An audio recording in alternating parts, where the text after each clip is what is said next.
कि यहाँ पर ये मान लेते हैं कि अर्थ है, यहाँ पर ये अर्थ सरफेस है इस तरह से, ओके। और यहाँ पर ये फ्री स्पेस रहा होगा, इधर भी अर्थ है कि यूनिफॉर्म अर्थ का सरफेस नहीं था, बड़े बड़े स्पेस भी थे। तो फर्स्ट ऑफ ऑल एटॉम, और ऊपर जो है ये एटमॉस्फेयर है, यहाँ पर जो ऊपर है ये क्या है, यहाँ पर ये एटमॉस्फेयर,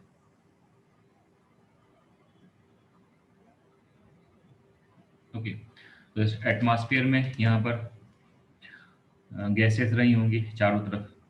तो first of all electron proton neutron ये आपस में मिले होंगे यहाँ पर, और जब इलेक्ट्रॉन प्रोटॉन न्यूट्रॉन ये मिले तो ये यहाँ पर फंडामेंटल पार्टिकल है। इन्होंने क्या किया, आगे का एटॉमिक फेज स्टार्ट किया कि इन्होंने क्या बनाया होगा अर्थ के ऊपर, हाइड्रोजन बनाया, कार्बन बनाया, नाइट्रोजन बनाया, ऑक्सीजन बनाया, फास्फोरस बनाया। तो इस तरह से क्या हुआ, ये एटॉमिक फेज स्टार्ट हुई, ये जो स्टेज आ गई वो क्या है यहाँ पर, ये एटॉमिक फेज। इस तरह से एटॉमिक फेज यहाँ पर स्टार्ट हुई कि एटम्स बने, कि इन फंडामेंटल पार्टिकल्स से क्या बने, यहाँ पर ये सारे एटम्स बने होंगे यहाँ पर, ओके।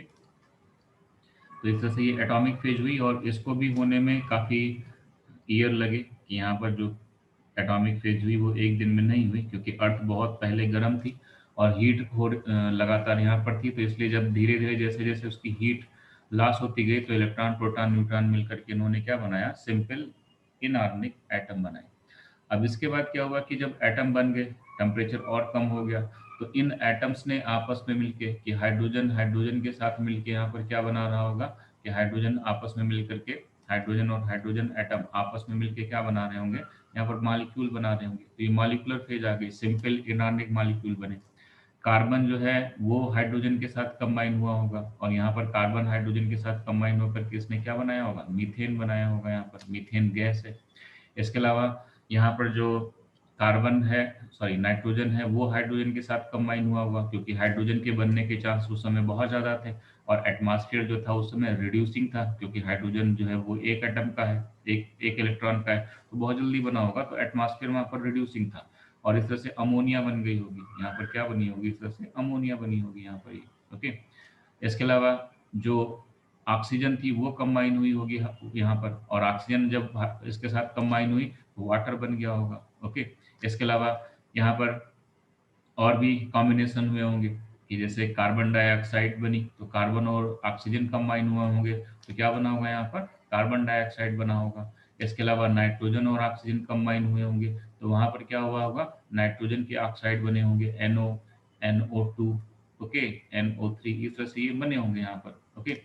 तो इस तरह से एटॉम जो थे वो आपस में कंबाइन होकर के, डिफरेंट एटम, ये सिमिलर एटम आपस में कंबाइन होकर के मॉलिक्यूल बना रहे थे। सिमिलर एटम में जैसे हाइड्रोजन कंबाइन होकर के इसने क्या बना दिया, यहाँ पर हाइड्रोजन गैस बना दी। नाइट्रोजन भी आपस में कंबाइन हुआ होगा, कि नाइट्रोजन नाइट्रोजन आपस में कंबाइन हुए होंगे, तो नाइट्रोजन गैस बनी होगी, ओके। तो इस तरह से ये मॉलिक्यूलर फेज है। ये जो फेज थी वो क्या थी, यहाँ पर ये मॉलिक्यूलर फेज थी। इसके अलावा हाइड्रोजन है, कार्बन है, और नाइट्रोजन है, तो ये तीनों कंबाइन हुए होंगे, तो यहाँ पर इससे क्या बना, हाइड्रोजन साइनाइड बन गया, HCN बन गया। तो इस तरह से बहुत सारी चीजें वहां पर बनी होंगी, कार्बाइड्स बने होंगे, नाइट्राइड्स बने होंगे, तो ये सारी चीजें बनी होंगी वहां पर, ओके। इसके अलावा उस समय ऑक्सीजन, क्वेश्चन यह था कि जब अर्थ प्रिमिटिव अर्थ थी, तो प्रिमिटिव अर्थ में उस समय ऑक्सीजन थी या नहीं थी, तो ऑक्सीजन उस समय थी, बट वो फ्री फॉर्म में नहीं थी, कि ऑक्सीजन या तो कार्बन डाइऑक्साइड के साथ या नाइट्रोजन के साथ या किसी और एटम के साथ कंबाइन थी।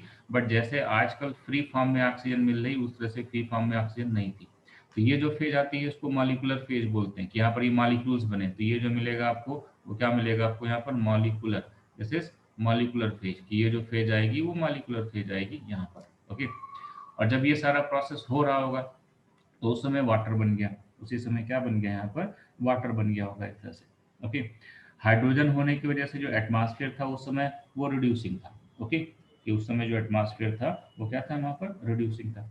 अब क्या हुआ कि यहाँ पर जब सिंपल इनऑर्गेनिक सब्सटेंस बने, तो यहाँ पर क्या हुआ होगा, इस तरह से क्लाउड्स बन गए होंगे, यहाँ पर वाटर की वजह से, कि जो वाटर था वो वेपर के फॉर्म में था उस समय, तो वहां पर इस तरह से क्या बन गए होंगे, क्लाउड्स बन गए होंगे, कि ये क्लाउड्स बन गए। और उन क्लाउड्स के अंदर यहाँ पर क्या रहा होगा, कि ये सारी गैसेस जो थी, ये सारे रिएक्शन जो थे वो हो रहे थे, तो गैसेस यहाँ पर ट्रैप हो गई, ये एटम इसके अंदर ट्रैप हो गए, तो इस तरह से क्लाउड्स बने होंगे। और जब ये क्लाउड्स आपस में एक दूसरे के साथ कोलाइड करते होंगे, तो कोलाइड करने से क्या होता होगा, लाइटनिंग होती होगी, ओके। यहाँ पर इससे क्या होती होगी, लाइटनिंग होती होगी, कि लाइट यहाँ पर ये लाइटनिंग होती थी, और उस लाइटनिंग के बाद जब आपस में ये कोलाइड करते थे क्लाउड्स, तो उसकी वजह से यहाँ पर रेन होना स्टार्ट हो गई। तो रेन जो होती थी उसकी जो वाटर ड्रॉपलेट्स थी वो आती थी, और साथ में क्या होता था कि जब लाइटनिंग होती थी तो लाइटनिंग होने के बाद यहाँ पर जो ये सारे आपको रिएक्शन बताए वो उस लाइटनिंग से मिलने वाली एनर्जी में होते थे, कि जो भी यहाँ पर मॉलिक्यूल्स बन रहे हैं एटम से, वो उनके लिए सोर्स ऑफ एनर्जी जो थी वो लाइटनिंग थी। तो ये भी क्वेश्चन आया कि उस समय प्रिमिटिव अर्थ में जो source of light, source of energy था वो मेनली क्या था, तो वो लाइटनिंग थी यहाँ पर। और इस तरह से जो क्लाउड्स थे वो क्या करते थे, यहाँ पर रेन करते थे। तो इस तरह से धीरे धीरे अर्थ के ऊपर जब वाटर मॉलिक्यूल बन गया, वेपर के फॉर्म में आ गया यहाँ पर वाटर, तो वहां पर क्या हो गया कि जो रेन थी वो स्टार्ट हो गई। तो यहाँ पर रेनिंग की जो रेन थी वो यहाँ पर होना स्टार्ट हो गई। बट उस समय जब रेन होती थी तो लाइटनिंग भी होती थी, और लाइटनिंग में क्या होता था कि यहाँ पर इस लाइटनिंग में जो ये एटम्स थे वो आपस में रिएक्ट करके अपने सिंपल से कॉम्प्लेक्स फॉर्म में कन्वर्ट होते थे। तो इस तरह से एटम ने मॉलिक्यूल्स बनाए, और जो वो मॉलिक्यूल्स थे तो वो रेन वाटर के साथ मिक्स होकर के अर्थ के सरफेस पे आना स्टार्ट हो गए होंगे। बट उस समय क्या था कि अर्थ का टेम्परेचर इतना ज़्यादा था कि इसका अर्थ का टेम्परेचर बहुत ज़्यादा था। तो अर्थ का टेम्परेचर ज़्यादा होने की वजह से कि जैसे ही अर्थ के सरफेस के पास वाटर मॉलिक्यूल पहुंचते थे उसको टच भी नहीं कर पाते थे, वाटर के मॉलिक्यूल वापस फिर से वेपराइज हो जाते थे, स्टीम में बदल जाते थे, ऊपर जाकर के फिर से क्लाउड बनाते थे यहाँ पर। तो लगातार ये प्रोसेस चलता रहा कि क्लाउड बन जाते थे, कि वो जो वाटर है वो अर्थ को टच ही नहीं कर पा रहा क्योंकि अर्थ का टेम्परेचर इतना ज़्यादा था। बट ये प्रोसेस जब मिलियन ईयर्स तक होता रहा तो उसकी वजह से अर्थ का टेम्परेचर क्या हो गया, कम हो गया, और अर्थ जो थी वो कूल हो गई। ओके, अर्थ क्या हो गई यहाँ पर, कूल हो गई, बट इतना ज़्यादा कूल नहीं जैसे आजकल दिखती है। अर्थ का टेम्परेचर कम हो गया, और एक टाइम ऐसा आया कि अर्थ के ऊपर वाटर ने स्टे करना स्टार्ट कर दिया, कि जो अर्थ है उसके ऊपर क्या हुआ कि वाटर जो है वो स्टे करना स्टार्ट कर दिया। तो इस तरह से जो बड़े बड़े फ्री स्पेस थे जहाँ पर कैविटीज थी वहां पर वाटर ने स्टे करना स्टार्ट कर दिया, और वाटर जो था वो यहाँ पर इस तरह से स्टे करता था। ओके, कि अभी तक रेन हो रही थी, बट रेन होने की वजह से यहाँ पर अर्थ का टेम्परेचर ज़्यादा होने की वजह से जो रेन का वाटर था वो अर्थ को टच नहीं कर पाता था। ओके, बट धीरे धीरे क्या हुआ कि यहाँ पर एक कंडीशन ऐसी आई, लगातार रेनिंग होने की वजह से अर्थ का टेम्परेचर कम हो गया, और अर्थ के टेम्परेचर कम होने के बाद यहाँ पर जो रेन वाटर था वो अर्थ के सरफेस पे स्टे कर रहा था। यहाँ पर ये क्या था, स्टे कर रहा था अर्थ के सरफेस पे वाटर।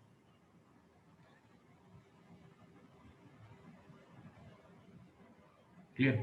तो इस तरह से यहाँ पर क्या था कि आराम से अर्थ के ऊपर वाटर रह सकता था। बट साथ में यहाँ पर टेम्परेचर ज़्यादा था, क्योंकि अर्थ का टेम्परेचर ऊपर तो कूल हो गया था, बट नीचे यहाँ पर अर्थ के अंदर एनर्जी थी। तो अर्थ के अंदर एनर्जी होने की वजह से यहाँ पर क्या होता था, ये बॉयल करता था, कि जो वाटर था वो बॉयल कर रहा था यहाँ पर। और ये केवल वाटर नहीं था, इस वाटर के अंदर जो ये इनऑर्गेनिक सब्सटेंस थे वो भी प्रेजेंट थे, कि इनके अंदर यहाँ पर इनऑर्गेनिक सब्सटेंस भी प्रेजेंट थे। इस वाटर में क्या थे, इनऑर्गेनिक सब्सटेंस प्रेजेंट थे, और वो भी बॉयल कर रहे थे। यहाँ पर ये बॉयल कर रहे थे कि इनके अंदर बॉइलिंग हो रही थी। ओके, तो इसको यहाँ पर कि जो वाटर यहाँ पर बॉयल कर रहा था, इसको यहाँ पर हेल्डेन ने हॉट डाइल्यूट सूप बोला। इसको यहाँ पर क्या बोला इन्होंने, hot dilute soup. This is known as hot dilute soup. Question आया है। ओके, इसको हॉट डाइल्यूट सूप बोला। ओके, इसको क्या बोला गया यहाँ पर, हॉट डाइल्यूट सूप, या फिर इसी को प्रीबायोटिक सूप भी बोला गया। ओके, इसको यहाँ पर प्रीबायोटिक सूप भी बोला गया। It is also known as prebiotic soup. और इसमें सारी चीजें थी, जो इनऑर्गेनिक सब्सटेंस थे वो इसमें पड़े हुए थे। अब क्या हुआ कि वाटर जो था वो एक मीडियम का काम कर रहा था, और इस मीडियम में यहाँ पर क्या था कि इस मीडियम में यहाँ पर जो सब्सटेंस थे, इनऑर्गेनिक सब्सटेंस, इन्होंने आपस में रिएक्ट करना स्टार्ट कर दिया। जैसे कार्बन, कि कार्बन के एटम अगर यहाँ पर हैं, क्लियर, तो कार्बन के एटम जो थे वो आपस में एक दूसरे से कंबाइन करना स्टार्ट कर दिया, कि कार्बन कार्बन के साथ कंबाइन हो गया, 2 कार्बन का यहाँ पर कंपाउंड बना, 3 कार्बन का कंपाउंड बना। आपको पता है कि 3 कार्बन का कंपाउंड उसको ट्रायोज बोलते हैं। किस तरह से शुगर बनी यहाँ पर, 4 कार्बन का टेट्रोज, 5 कार्बन का पेंटोज। तो इस तरह से जो कार्बन थे उन्होंने क्या किया, आपस में कंबाइन होकर के शुगर बनाना स्टार्ट कर दिया। इसके अलावा कार्बन, हाइड्रोजन, नाइट्रोजन, ऑक्सीजन, ये कंबाइन होना स्टार्ट हो गए। तो इनके कॉम्बिनेशन से क्या बनना स्टार्ट हो गया, यहाँ पर ये अमीनो एसिड बनना स्टार्ट हो गए। यहाँ पर इनके कॉम्बिनेशन से अमीनो एसिड बनना स्टार्ट हो गए। ओके, इसके अलावा नाइट्रोजन ने यहाँ पर क्या किया कि जब नाइट्रोजन यहाँ पर कंबाइन हो गया तो उसकी वजह से नाइट्रोजन बेस, यहाँ पर नाइट्रोजन बेस बनना स्टार्ट हो गए। तो इस तरह से सिंपल आर्निंग मॉलिक्यूल, ये जो थे वहां पर सिंपल इनआर्निक मॉलिक्यूल थे, और यहाँ पर क्या हुआ, सिंपल, यहाँ पर सिंपल आर्गेनिक मॉलिक्यूल जो थे वो बनना स्टार्ट हो गए। इस केस में क्या हुआ कि सिंपल ऑर्गेनिक, यहाँ पर सिंपल ऑर्गेनिक मॉलिक्यूल जो थे वो बनना स्टार्ट हो गए। इस तरह से धीरे धीरे सिंपल ऑर्गेनिक मॉलिक्यूल जो थे वो बनना स्टार्ट हो गए। लाइटनिंग तो सोर्स ऑफ एनर्जी था ही था, बट साथ में क्या हुआ, सन, कि जो सन था, उस सन से आने वाली जो रेज थी, कि जो सनलाइट यहाँ पर आ रही थी, कि सनलाइट जो आकर के सी वाटर के अंदर यहाँ पर या अर्थ के ऊपर आ रही थी, वो भी यहाँ पर क्या था, अब सोर्स ऑफ एनर्जी का काम करता था। यहाँ पर जो अर्थ की हीट थी वो भी सोर्स ऑफ एनर्जी का काम कर रहा था, यहाँ पर अर्थ हीट, ओके, कि अर्थ के अंदर जो एक्टिविटीज हो रही थी वहां पर अर्थ की हीट वो भी काम कर रही थी, कि अर्थ की जो हीट थी वो काम कर रही थी। यहाँ पर कभी कभी क्या होता था कि वॉल्केनिक इरेप्शन हो जाता था, कि जो अंदर यहाँ पर अर्थ के अंदर यहाँ पर जो भी डिस्टरबेंस होता था तो उसकी वजह से वॉल्केनिक इरेप्शन निकलता था, ये लावा निकलता था, और ये लावा निकल करके जो इसका था वो आकर के वाटर के अंदर इस तरह से फ्लो कर जाता था। ओके, और वाटर के अंदर जब फ्लो करता था तो अपनी सारी हीट वाटर को दे देता था, इस तरह से कि जो भी यहाँ पर इसका लावा है वो इस तरह से मूव करता था, और बहुत सारा लावा आ करके यहाँ पर क्या हो गया कि वाटर के अंदर आ गया। तो इस तरह से इनको और भी सोर्स ऑफ एनर्जी जो है वो मिलने स्टार्ट हो गए यहाँ पर। ओके, तो इस तरह से सोर्स ऑफ एनर्जी फर्स्ट जो थी वो केवल लाइटिंग थी, और उसके बाद ये सारी यहाँ पर सोर्स ऑफ एनर्जी आ गई। तो इस तरह से यहाँ पर जो है सिंपल इनऑर्गेनिक सब्सटेंस से सिंपल ऑर्गेनिक सब्सटेंस बनना स्टार्ट हो गए, और उन सिंपल ऑर्गेनिक सब्सटेंस में क्या बना होगा, शुगर बनी। यहाँ पर मोनोसेक्राइड्स में क्या बना, फर्स्ट ऑफ ऑल शुगर बना, कि यहाँ पर फर्स्ट ऑफ ऑल क्या था कि शुगर का फॉर्मेशन हुआ था, कि सिंपल शुगर बनना स्टार्ट हो गई। सिंपल शुगर के बाद यहाँ पर अमीनो एसिड, यहाँ पर क्या बने, अमीनो एसिड बनना स्टार्ट हो गए। अमीनो एसिड के साथ साथ यहाँ पर जो अदर सब्सटेंस है, कि अमीनो एसिड के साथ साथ यहाँ पर क्या है कि नाइट्रोजन बेस, यहाँ पर नाइट्रोजन, इस तरह से नाइट्रोजन बेस बनना स्टार्ट हो गए। नाइट्रोजन बेस के अलावा यहाँ पर कि जो अदर सब्सटेंस है कि फास्फेट, ये बनना स्टार्ट हुआ होगा। ओके, इसके अलावा अदर और भी मॉलिक्यूल, फैट बनना स्टार्ट हुआ हो गया, कि फैट जो था वो बनना स्टार्ट हो गया, फैट की ड्रॉपलेट्स ये सब बनना स्टार्ट हो गए। यहाँ पर ग्लिसरॉल बनना स्टार्ट हो गया, 3 कार्बन का यहाँ पर ग्लिसरॉल बना होगा। तो ये सारी चीजें जो थी वो प्रिमिटिव अर्थ के इस वाटर में पड़ी हुई थी। ओके, यहाँ पर ग्लिसरॉल, तो ये सारे सिंपल इनऑर्गेनिक सब्सटेंस यहाँ पर आपस में बन रहे थे। ओके, तो इस तरह से सिंपल ऑर्गेनिक सब्सटेंस ने फॉर्मेशन स्टार्ट कर दिया। तो ये जो फेज आती है उसको क्या बोलेंगे यहाँ पर, that is simple origin of simple organic molecule, और इनको सबको मोनोमर्स बोला गया। ये सारे सिंपल फॉर्म में थे तो इनको यहाँ पर मोनोमर्स बोला गया, तो इस तरह से मोनोमर्स बन गए यहाँ पर। अब यहाँ पर इस कॉन्सेप्ट को कि इन्होंने जो बताया कि ये एटॉमिक फेज है, तो इस एटॉमिक फेज को एक्सप्लेन करने के लिए एक साइंटिस्ट आए यहाँ पर, कि स्टेनले मिलर और हेरोल्ड यूरे, इन्होंने 1953 में क्या किया कि इसको एक्सप्लेन किया। इन्होंने जब थ्योरी दी तो उस थ्योरी देने के बाद इनकी इस थ्योरी को सपोर्ट करने के लिए दो साइंटिस्टों ने यहाँ पर इसको सपोर्ट देने के लिए यहाँ पर एक एक्सपेरिमेंट किया, और उसको यहाँ पर हेरोल्ड यूरे एक्सपेरिमेंट बोलते हैं यहाँ पर, या फिर उसको मिलर एक्सपेरिमेंट बोलते हैं। तो उसके बारे में हम देखते हैं कि किस तरह से एक्चुअली ये हुआ भी या नहीं हुआ, तो उसकी सारी कंडीशन डेवलप करके यहाँ पर डेवलप किया गया।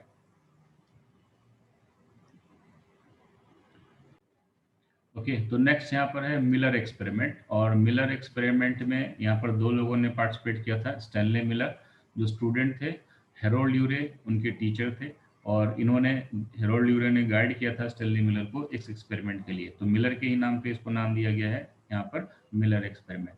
शिकागो यूनिवर्सिटी में यहाँ पर ये परफॉर्म किया गया 1953 में, और इस एक्सपेरिमेंट को स्पार्क डिस्चार्ज, यहाँ पर क्या है कि स्पार्क डिस्चार्ज एक्सपेरिमेंट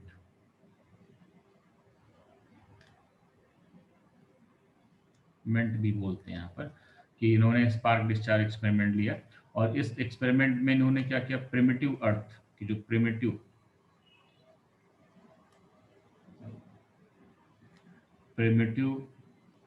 अर्थ कंडीशन वो क्रिएट की, कि उस समय अर्थ के ऊपर जो कंडीशन थी उनको इन्होंने primitive earth condition in lab में क्रिएट करके फिर उस एक्सपेरिमेंट को परफॉर्म किया, और देखा कि जो ओपेरिन और हेल्डेन का केमिकल एवोल्यूशन का पार्ट है वो सही है या गलत है।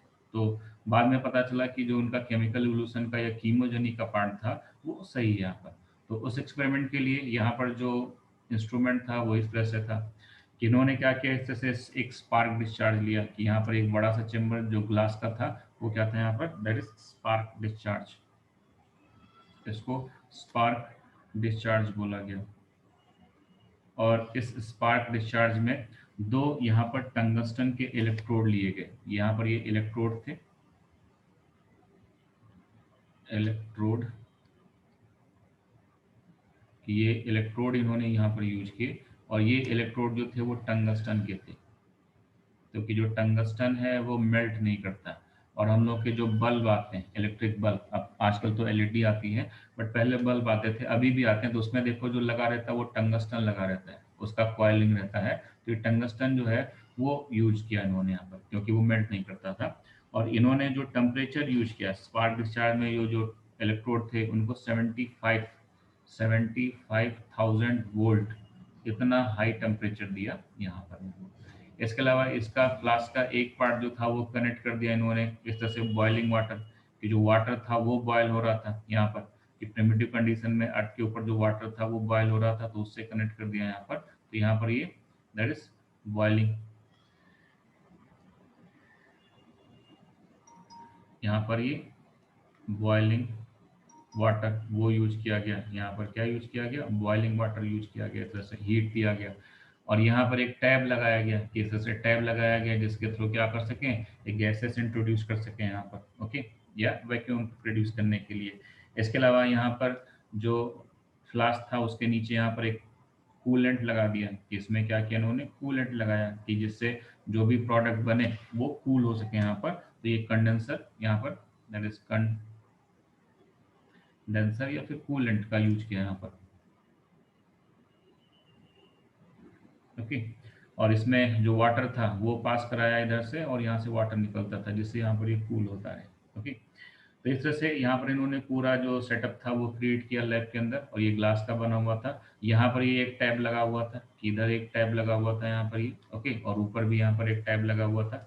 इससे इन्होंने गैसेस पास कराई। तो यहाँ पर इन्होंने ये सारी कंडीशन प्रिपेयर की। और जो बॉइलिंग वाटर था इसका टेम्परेचर इन्होंने 800 डिग्री सेंटीग्रेड रखा। एम्स में पूछा गया क्वेश्चन कि इसका टेम्परेचर कितना था, तो यहाँ पर इसका टेम्परेचर जो रखा वो 800 डिग्री सेंटीग्रेड टेम्परेचर रखा। अब यहाँ पर जब ये प्रोसेस स्टार्ट किया इन्होंने, तो यहाँ पर जो था वाटर, तो वाटर की वेपर आती थी, कि वाटर की वेपर यहाँ से आती थी, और वाटर की वेपर यहाँ से पास करते हुए, यहाँ से होते हुए स्पार्क डिस्चार्ज चेम्बर में चली जाती थी यहाँ पर। तो ये वाटर यहाँ पर अलाउ होता था। साथ में यहाँ पर गैसेस थी, तो इन्होंने जो गैसेस यूज की थी उस गैसेस में इन्होंने प्रिमिटिव गैसेस यूज की यहाँ पर। और उन प्रिमिटिव गैसेस में इन्होंने मीथेन यूज किया। यहाँ पर क्या यूज किया इन्होंने, मीथेन यूज किया। मीथेन के साथ साथ इन्होंने क्या यूज किया, अमोनिया यूज किया, कि उस समय अमोनिया थी उसको यूज किया। और हाइड्रोजन यूज किया, और वहां पर क्या यूज किया, हाइड्रोजन यूज किया। तो मीथेन जो था वो उसका रेशियो 2 था, अमोनिया का रेशियो 1 था, और हाइड्रोजन का रेशियो 1 यहाँ पर 2 था, ओके, कि हाइड्रोजन का रेशियो भी 2 था। तो यहाँ पर इन गैसेस को इन्होंने इसी रेशियो में यूज किया। मीथेन है, अमोनिया है, और क्या है यहाँ पर, हाइड्रोजन है। साथ में वाटर था ही, यहाँ पर वाटर वेपर था ही। तो ये क्वेश्चन आता है कि प्रिमिटिव गैसेस में किसको किसको यूज किया, तो इन्होंने इन सारी चीजों को यहाँ पर यूज किया, methane, ammonia, hydrogen in the ratio of 2:1:2, और वाटर वेपर को यूज किया। और जब यहाँ पर ये गैसेस पास कराई, तो उसके बाद इन्होंने ये इलेक्ट्रिक जो स्पार्क था उसको ऑन कर दिया 75,000 वोल्ट पे। और इतना हाई टेम्परेचर पे बॉयल होकर के वाटर यहाँ पर आ रहा था, तो स्पार्किंग होना स्टार्ट हो गई। तो यहाँ पर क्या स्टार्ट हो गई, स्पार्किंग, कि जो प्रिमिटिव कंडीशन थी उसमें स्पार्किंग स्टार्ट हो गई, किस तरह से स्पार्किंग स्टार्ट हो गई। और इस एक्सपेरिमेंट को इन्होंने लगभग 7 डेज तक जो है वो चलने दिया, कि 7 डेज तक इन्होंने इसको यहाँ पर क्या किया, कंटिन्यू होने दिया फॉर द 7 डे। और 7 डेज तक जब इसको कंटिन्यू होने दिया तो यहाँ पर प्रोडक्ट बनते थे। और जो भी यहाँ पर इलेक्ट्रिक डिस्चार्ज के अंदर यहाँ पर ये गैसेस जो भी रिएक्शन करती थी, अमोनिया, मीथेन और हाइड्रोजन, उनसे जो भी बनता था उसको कूलेंट से पास करते थे। और कूलेंट में ठंडा होता था, और ठंडा होने के बाद वो जो सब्सटेंस थे वो यहाँ से बनने के बाद पास होते थे, और पास होकर के जाकर के जो यू शेप टाइप था यहाँ पर जाके कलेक्ट होते थे, कि यहाँ पर जो था वो सारे यहाँ पर सब्सटेंस कलेक्ट हो रहे थे, धीरे धीरे सारे सब्सटेंस यहाँ पर कलेक्ट हो रहे थे। तो 7 डेज तक ये पूरा प्रोसेस चलता रहा और यहाँ पर फाइनली उनको क्या मिला, प्रोडक्ट मिले। यहाँ पर इसमें इनको क्या मिलना स्टार्ट हो गए, इन दिस केस यहाँ पर प्रोडक्ट मिलना स्टार्ट हो गए। ओके, तो यहाँ पर इनको फाइनली 7 डेज के बाद यहाँ पर इनको ये प्रोडक्ट मिलना स्टार्ट हो गए। तो अब उन्होंने क्या किया, इन प्रोडक्ट को चेक किया कि जब ये एक्सपेरिमेंट कंप्लीट हो गया, तो एक्सपेरिमेंट कंप्लीट होने के बाद अब इन्होंने क्या किया कि इसको यहाँ पर चेक किया और चेक करने के बाद फिर उन्होंने देखा कि उसमें क्या क्या चीज़ें जो है वो अवेलेबल हैं। तो ये 7 डेज तक एक्सपेरिमेंट यहाँ पर कंटिन्यू हुआ, 7 डे। ओके, 7 डे तक कंटिन्यू होता रहा ये एक्सपेरिमेंट। और उसके बाद फिर इन्होंने उसमें प्रोडक्ट्स देखे कि क्या क्या प्रोडक्ट्स हैं। जब उनकी एनालिसिस की, ओके, तो उनको जो मिक्सचर मिला, उस मिक्सचर में इनको अमीनो एसिड मिले यहाँ पर। ओके, इसमें इनको क्या मिला, यहाँ पर अमीनो एसिड कि जब इन्होंने देखा तो यहाँ पर इनको अमीनो एसिड मिले। और अमीनो एसिड में कौन कौन से जो सिंपल फॉर्म में अमीनो एसिड थे वो मिलना स्टार्ट हो गए। एलेनिन मिला इनको यहाँ पर। ओके, यहाँ पर इनको क्या मिला, एलेनिन। यहाँ पर ये एलेनिन मिला इनको यहाँ पर। एलेनिन के अलावा इनको ग्लाइसिन मिला, जो सबसे सिंपलेस्ट होता है यहाँ पर, ग्लाइसिन। एलेनिन है, ग्लाइसिन है और एस्पार्ट्रिक एसिड है। यहाँ पर क्या मिला, एस्पार्ट्रिक एसिड, एस्पार्ट्रिक एसिड। तो ये इनको यहाँ पर इस मिक्सचर में मिले कि एमिनो एसिड मिलना स्टार्ट हो गए। एमिनो एसिड के अलावा अदर सब्सटेंस इनको यहाँ पर यूरिया मिला। यहाँ पर क्या मिला इनको, यूरिया मिला। यूरिया के अलावा इनको हाइड्रोजन साइनाइड, एक्सीएन, यहाँ पर इनको एक्सीएन मिला। ओके, इसके अलावा लैक्टिक एसिड, यहाँ पर इनको लैक्टिक एसिड मिला। इनके केस में क्या मिला आपको, इनको लैक्टिक एसिड, लैक्टिक एसिड मिला। और लैक्टिक एसिड के साथ साथ यहाँ पर क्या मिला इनको, एसिटिक एसिड भी मिला। लैक्टिक एसिड एंड नेक्स्ट क्या मिला यहाँ पर, that is acetic acid. Lactic acid और क्या मिला आपको, एसिडिक एसिड मिला। तो लैक्टिक एसिड, एसिटिक एसिड, ये सारी चीजें इनको यहाँ पर मिलना स्टार्ट हो गई। ओके, तो इस तरह से यहाँ पर शुगर भी मिला इनको यहाँ पर। क्लियर, तो इस तरह से ये सारी चीज़ें जो थी यहाँ पर इनको अवेलेबल हुई जब इन्होंने इसकी एनालिसिस की यहाँ पर। तो इस तरह से इनको ये पता चल गया कि हाँ, कि जो केमिकल रहे होंगे, atoms, molecules, simple inorganic molecules थे, यहाँ पर इन्होंने 3 यूज किए, अमोनिया, मीथेन और हाइड्रोजन। उसकी वजह से इनको अमीनो एसिड मिल रहा। अमीनो एसिड के अलावा क्या मिल रहा है इनको यहाँ पर, यूरिया और हाइड्रोजन साइनाइड मिल रहा, लैक्टिक एसिड, एसिटिक एसिड, ये सारी चीज़ें मिल रही और अदर सब्सटेंस भी मिल रहे। यहाँ पर और भी सब्सटेंस मिलेंगे, यहाँ पर अदर सब्सटेंस भी उनको मिले यहाँ पर। ओके, तो 3 से केवल इनको इतने सारे प्रोडक्ट मिल रहे हैं। तो आप इमेजिन करो कि उस समय अर्थ पे तो बहुत सारे मॉलिक्यूल थे, एटम के फॉर्म में प्रेजेंट थे। तो वो सब जब आपस में मिलेंगे तो बहुत सारी चीजें बनेंगी। तो इस तरह से इन्होंने केमिकल इवोल्यूशन को, स्टैनले, मिलर और हेरोल्ड यूरे के एक्सपेरिमेंट से क्या हुआ कि केमिकल इवोल्यूशन को स्ट्रांगली प्रूफ मिल गया कि हाँ, केमिकल इवोल्यूशन हुआ होगा। और उन केमिकल इवोल्यूशन के थ्रू ही यहाँ पर सिंपल ऑर्गेनिक मॉलिक्यूल बने होंगे और वो सिंपल ऑर्गेनिक मॉलिक्यूल जो थे वो आगे चल करके मैक्रो मॉलिक्यूल्स में कन्वर्ट हुए होंगे। ओके, तो इस तरह से यहाँ पर इनको ये सपोर्ट मिला ओपरेन और हेल्डेन की थ्योरी को। इसके अलावा उन्होंने क्या किया कि एनर्जी का सोर्स उस समय क्या था, सन था, या लाइटनिंग थी यहाँ पर। तो यहाँ पर इन्होंने इलेक्ट्रोड यूज किया इतने हाई वोल्टेज के ऊपर, और वो लाइटनिंग जो थी यहाँ पर, वो यहाँ पर जो स्पार्क था, वो स्पार्क जो था वो यहाँ पर एनर्जी के सोर्स की तरह काम करता था, जो रिएक्शन करने में हेल्प करता था यहाँ पर। ओके, तो इस तरह से इनको ये प्रूफ मिल गया। इसके अलावा इन्होंने एक और एक्सपेरिमेंट किया सेम, कि इन्होंने सेम कंडीशन सारी ली और सेम कंडीशन लेने के बाद उन्होंने इलेक्ट्रिक स्पार्क वहां पर नहीं डेवलप किया, कि उन्होंने इसको ऑफ कर दिया और जो गैसेस थी उनको पास कराते गए, बॉइलिंग वाटर को पास कराते गए और रिएक्शन वहां पर देखते गए। जब इन्होंने देखा यहाँ पर 7 डेज के बाद चेक किया प्रोडक्ट, तो उस प्रोडक्ट में उनको वही गैसेस जो उन्होंने यूज की थी, मीथेन, अमोनिया, हाइड्रोजन, वो एज सच मिल गई। कोई रिएक्शन नहीं हुआ वहां पर, कोई भी जो आर्गेनिक सब्सटेंस मिलना चाहिए था वो नहीं मिला। तो उसका रीजन क्या था कि इलेक्ट्रिक डिस्चार्ज वहां पर उन्होंने ऑफ कर दिया था, उसको नहीं यूज किया था। तो इलेक्ट्रिक डिस्चार्ज न होने की वजह से वहां पर कोई भी प्रोडक्ट नहीं मिला। इसका मीनिंग ये है कि उस समय जो भी रिएक्शन हो रहे थे उनके लिए जो लाइटनिंग थी या जो एनर्जी थी, सोलर एनर्जी थी, वो इंपॉर्टेंट रोल प्ले कर रही थी। और आज भी सोलर एनर्जी हमारे लिए इकोसिस्टम में इंपॉर्टेंट रोल का काम कर रही है। उसी से हमारी जो अर्थ है वो सरवाइव कर रही है। तो इस तरह से इनके इस स्पार्क डिस्चार्ज एक्सपेरिमेंट से, ये जो यहाँ पर इनका एक्सपेरिमेंट था वो क्या था यहाँ पर, that is spark discharge experiment. इस एक्सपेरिमेंट से यहाँ पर जो केमिकल एवोल्यूशन था उसको सपोर्ट मिला। Okay, spark discharge experiment support chemical evolution. Okay, यहाँ पर उसने केमिकल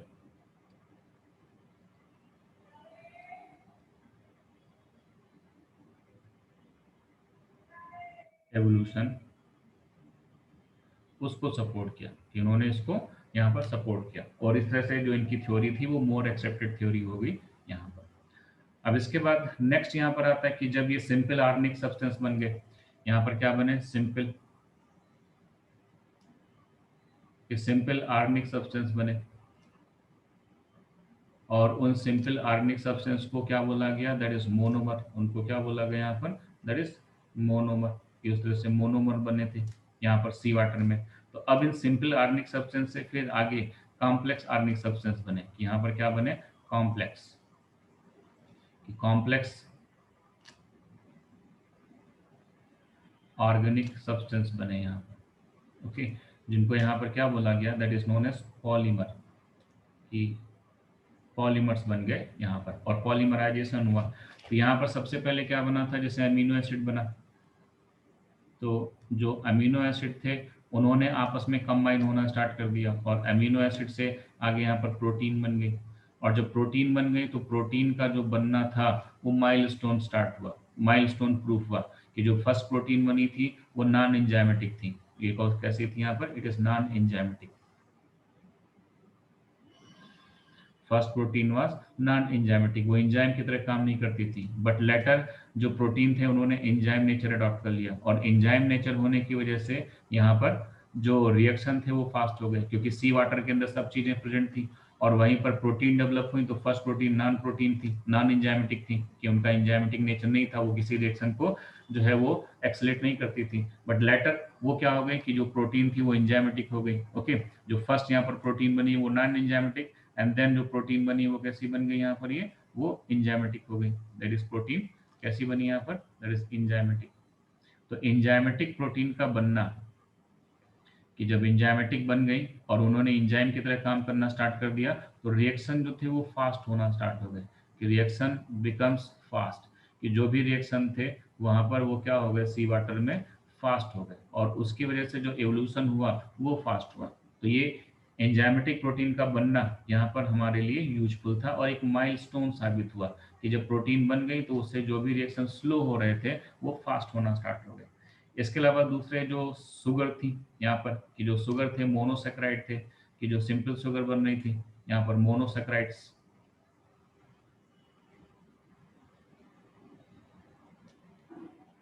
कि जो भी मोनोसेक्राइड थे वो मोनोसेक्राइड ने आपस में मिलकर के कंबाइन होकर के पॉलीसेक्राइड बनाना स्टार्ट कर दिया, कि उससे क्या बनना स्टार्ट हो गया यहाँ पर, पॉलीसेक्राइड, कि पॉलीसेक्राइड जो थे वो बनना स्टार्ट हो गए यहाँ पर। ओके, तो इस तरह से यहाँ पर पॉलीसेक्राइड बनना स्टार्ट हो गई। इसके अलावा क्या है कि आपको पता है कि जो फैट था वो मिल गया यहाँ पर, कि फैट बने, फैट के मॉलिक्यूल बने, और ग्लिसरॉल बना होगा यहाँ पर। ओके, तो ग्लिसरॉल एक्चुअली फैटी एसिड, कि फैटी एसिड बने होंगे यहाँ पर, क्या बने होंगे, फैटी एसिड, और फैटी एसिड और ग्लिसरॉल इन्होंने आपस में मिलकर के फैट बनाना स्टार्ट कर दिया होगा। यहाँ पर क्या बना होगा, फैट बना होगा, या फिर लिपिड, लिपिड बनना स्टार्ट हो गया होगा यहाँ पर। ओके, तो लिपिड्स जो है वो बनना स्टार्ट हो गए यहाँ पर। इसके अलावा नेक्स्ट क्या था, कि आपको पता है कि यहाँ पर क्या रहा होगा, कि पेंटोज शुगर, कि पेंटोज शुगर ये मिली होगी यहाँ पर, कि पेंटोज शुगर ने यहाँ पर कंबाइन किया होगा, पेंटोज शुगर के साथ नाइट्रोजन बेस आ गए होंगे, और नाइट्रोजन बेस आपको पता है कि नाइट्रोजन बेस में क्या आता है, प्यूरिन और पिरामिडिन, तो नाइट्रोजन बेस मिले होंगे, तो उससे यहाँ पर न्यूक्लियोसाइड बने होंगे, उससे क्या बने होंगे यहाँ पर, दैट इज न्यूक्लियोसाइड, और न्यूक्लियोसाइड के साथ फिर फास्फोरस या फास्फेट अटैच हो गया होगा, यहाँ पर उसके साथ क्या अटैच हो गया होगा, फास्फेट, और जब फास्फेट अटैच हो गया होगा तो उससे क्या बन गया होगा यहाँ पर, ये न्यूक्लियोटाइड, न्यूक्लियोटाइड बनना स्टार्ट हो गए होंगे, और जब इस तरह से न्यूक्लियोटाइड बनना स्टार्ट हो गए होंगे तो न्यूक्लियोटाइड ये बने यहाँ पर, कि पेंटोज शुगर नाइट्रोजन बेस उन्होंने न्यूक्लियोसाइड बनाया, न्यूक्लियोसाइड के साथ फास्फेट अटैच हुआ तो न्यूक्लियोटाइड बन गया। अब यहाँ पर जो न्यूक्लियोटाइड है उनमें पॉलीमराइजेशन स्टार्ट हो गया, कि न्यूक्लियोटाइड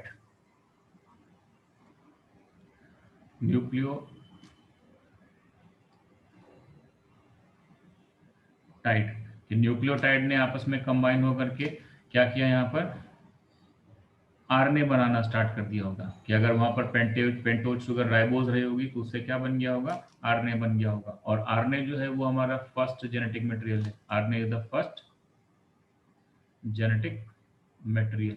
ओके, तो इस तरह से यहाँ पर फर्स्ट जेनेटिक मटेरियल बन गया। और ये जो आरएनए होगा वो वाटर में पड़ा रहा होगा, कि अगर सी वाटर है तो सी वाटर में इस तरह से बहुत सारे आरएनए पड़े रहे होंगे। और धीरे धीरे उस आरएनए के चारों तरफ प्रोटीन ने अपनी कवरिंग करना स्टार्ट कर दी होगी, कि इस तरह से धीरे धीरे क्या बन गई होगी, प्रोटीन बन गई होगी।